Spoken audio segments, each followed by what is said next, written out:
The story starts with our protagonist Kang, who is a kind person.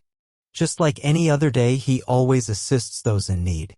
One day, when he was at school, he heard some bullies harassing a classmate.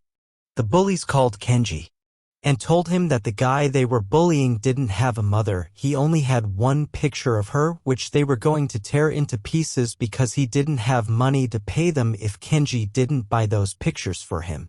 We are going to tear it apart for real. Kenji was furious and tried to talk things out, but they only listened to him when he gave them $100. They make it look like they weren't doing anything bad. They were being fair to the kid who was being bullied.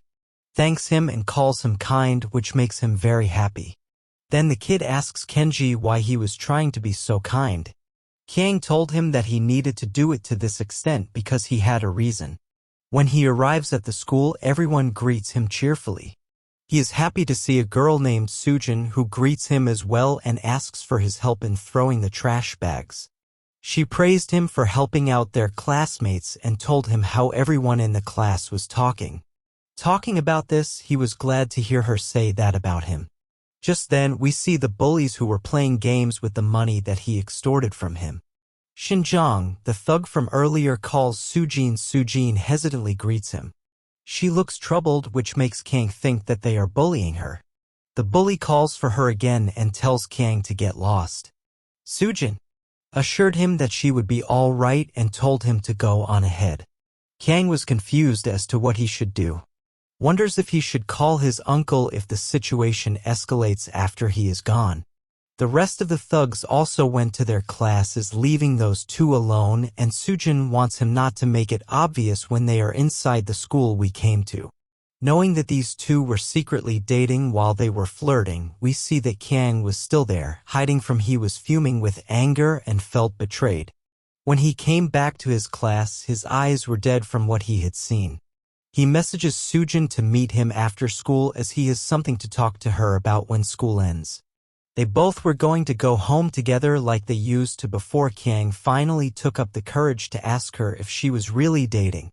Shinjang, she was put on the spot and got nervous a little, but she doesn't deny it. She says that they just started dating somehow and that she was about to tell him. Kang was speechless. He didn't know what to say. We see a flashback where Sujin's dad was looking for her after she ran away. He used to beat her after getting drunk. We see Kang, Sujin, and I are hiding together. This is when she told him that she was never going to marry someone like his father. Going to marry someone who was kind like Kang. This is when Kang decides to become a really kind person on her end.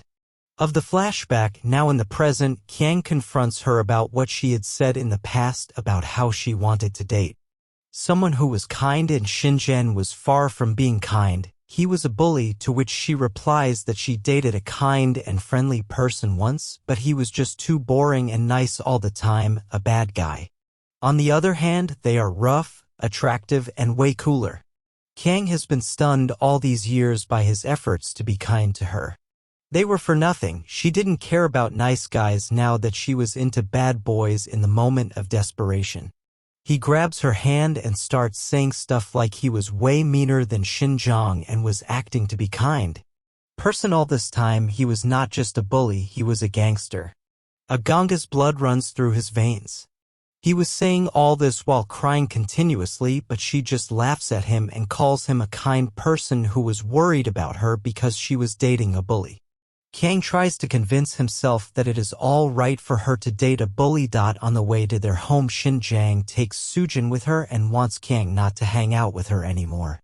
Sujin stops him from picking on Kang and takes him with her while flirting in front of him. Kang couldn't take it anymore. He had spent the last 10 years of his life trying to act kind even when it was hard, and all of that was for nothing, so he decided to become a bad person himself. When he was saying a gangster's blood runs through his veins, he wasn't lying. When he entered his home, all the gang members are bowing before him. His household was a gangster household, and he was going to show her what a really bad person looks like.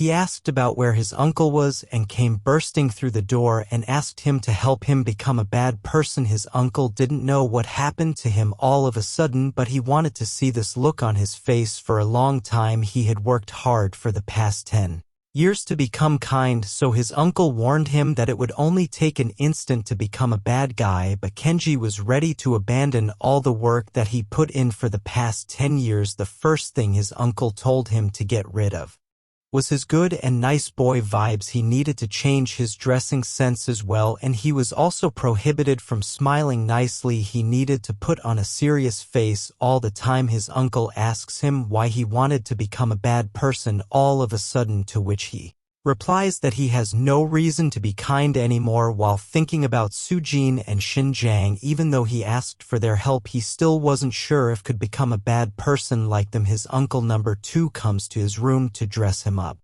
for the occasion. Kenji comes out wearing gold chains and all, just like a thug or gangster. He was hesitant if he could really wear this in school, but his uncles assured him that he looked great when he was walking down the school hallway. Everyone was staring at him. He wanted to greet them badly, but his uncle prohibited him from doing that. When a girl greets him, he tries to be rude to her, but starts stuttering. When he enters the class, his friends greet him, and he tries to be rude to them too, but he stood us again. Everyone was wondering what was wrong with him today and why he dressed like that. Sujin sees him and asks him to go to the cafeteria with her. He couldn't say no to her and agreed to go in a rude way. Everyone in the class thought they had a fight.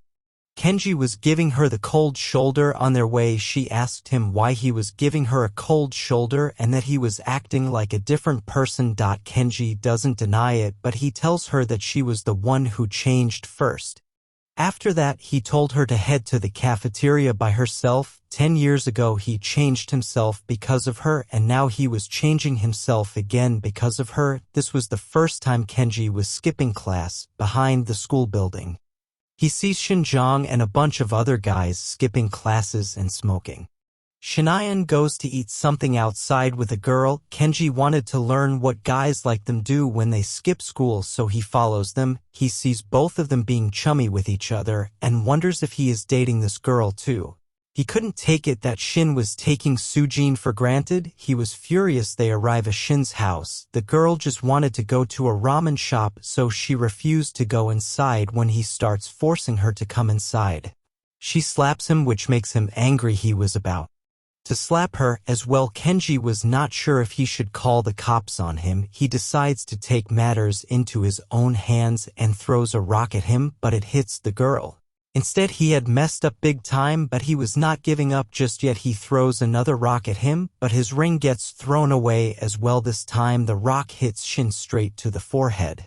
While Shin was figuring out what was going on, Kenji took her hands and ran away, while Shin screamed at him to kill him. The girl also yells at him for hitting her in the head, but she understands that he is trying to help her and goes along with him. Even though he did manage to pull that off on impulse, he didn't know what to do next.